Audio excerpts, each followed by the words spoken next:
नमस्कार, मी राधिका. तुमचं सर्वांचं स्वागत आहे आपल्या चॅनेलवरती, ज्याचं नाव आहे मराठी क्लासेस विथ राधिका. तर आज आपण बघणार आहोत 7th स्टँडर्ड माऊली पाठ्यपुस्तकामधील 13 नंबरची जी पोयम आहे, बिनभिंतीची शाळा, ही एक्सप्लेन करणार आहोत. तर चला व्हिडिओला सुरुवात करूया. बिनभिंतीची उघडी शाळा, लाखो इथले गुरु. बिनभिंतीची म्हणजे ज्या शाळेला भिंतीच नाहीये अशी शाळा. सो अशी शाळा कोणाची आहे हे आपल्याला पुढे समजणार आहे. आता आपलं जे स्कूल आहे, आपली जी शाळा आहे, तर त्याला काय आहे, कंपाऊंड आहे, भिंती आहेत, सगळ्या गोष्टी आहेत ना. पण ह्यांच्या स्कूलला असं आहे का, तर नाहीये. लाखो इथले गुरु. आता आपल्याकडे काय, सिलेक्टेड टीचर्स आहेत, सो तेवढे टीचर आपल्याला शिकवतात. पण ह्यांचं असं आहे का, तर नाही. त्यांच्याकडे लाखांमध्ये त्यांचे गुरु आहेत. झाडे वेली पशु पाखरे यांशी गोष्टी करू. आता कोणाकोणाच्या गोष्टी केलेल्या आहेत इथे? झाडांबद्दल बोललेलं आहे, वेलींबद्दल बोललेलं आहे, पशु म्हणजेच जे जनावर आहेत, म्हणजे जनावर प्राण्यांना काय म्हटलेलं आहे, तर पशु. आणि पाखरे म्हणजे जे बर्ड आहेत त्यांना काय म्हटलेलं आहे, पाखरे. आणि पशु म्हणजे जे अॅनिमल्स असतात ते. यांशी गोष्टी करू म्हणजे ह्यांच्या सोबत आपल्याला बोलायचं आहे.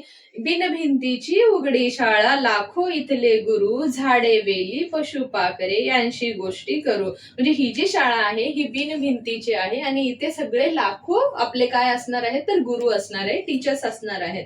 आणि इथे कोणाकोणाशी आपल्याला गोष्टी करायच्या आहेत, म्हणजे गप्पा मारायच्या आहेत, तर झाडांशी, वेलींशी, पशूंशी आणि पाखरांसोबत.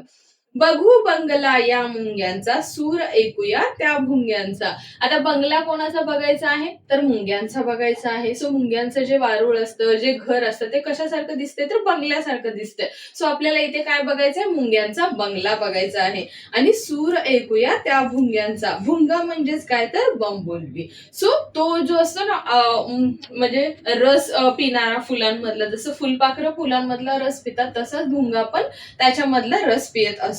सो त्याचा जो आवाज आहे तो कोणाला ऐकायचा आहे, तर आपल्याला. सूर ऐकूया त्या भुंग्यांचा. भुंगा कसा आवाज करतो तो आपल्याला सूर ऐकायचा आहे.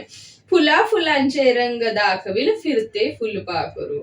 आता फिरून फिरून फुलांचे रंग कोण दाखवणार आहे, तर फुलपाखरू. फुलपाखरू काय करणार आहे, या झाडावरून त्या झाडावरती जाऊन आपल्याला वेगवेगळ्या फुलांचे वेगवेगळे म्हणजेच निरनिराळे रंग दाखवणार आहेत. बघू बंगला या मुंग्यांचा, सूर ऐकूया त्या भुंग्यांचा. म्हणजे आपल्याला काय बघायचं आहे, मुंग्यांचा बंगला बघायचा आहे. आणि जे भुंगे आहेत त्यांचा सूर म्हणजे त्यांचं गाणं किंवा त्यांचा आवाज ऐकायचा आहे. आणि फुला फुलांचा रंग दाखवतंय जे फुलपाखरू, त्या फुलपाखराला पण आपल्याला बघायचं आहे.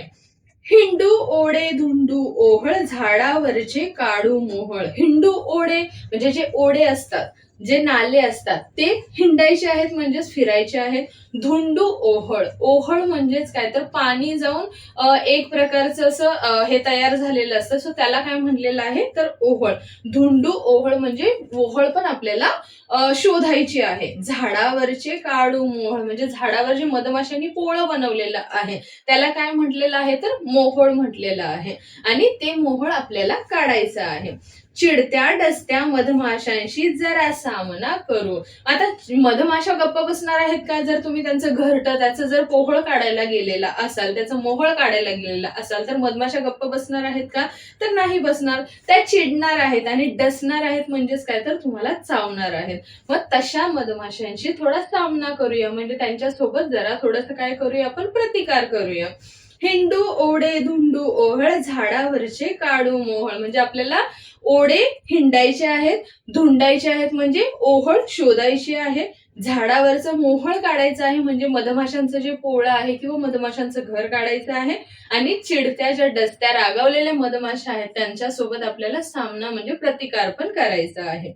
भल्या सकाळी उन्हात नाहू, ऐन दुपारी पर्यात पोहू.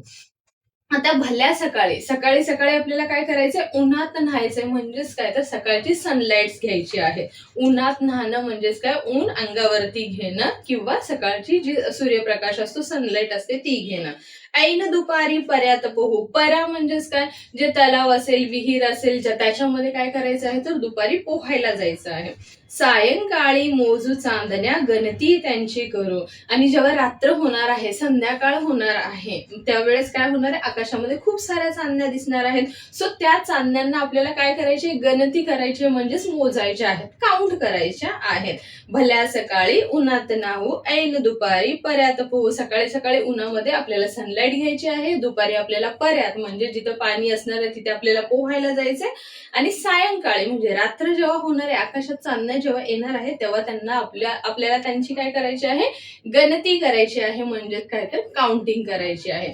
सो अशा प्रकारची ही पोयम आहे बिनभिंतीची शाळा. आय होप तुम्हाला हा व्हिडिओ समजला असेल. जर तुम्हाला माझे व्हिडिओ आवडत असतील तर चॅनेलला नक्की लाईक करा, शेअर करा आणि सबस्क्राईब करा. पुढच्या व्हिडिओमध्ये आपण याचे क्वेश्चन आन्सर्स करणार. भेटूया पुढच्या व्हिडिओ. तोपर्यंत बाय बाय.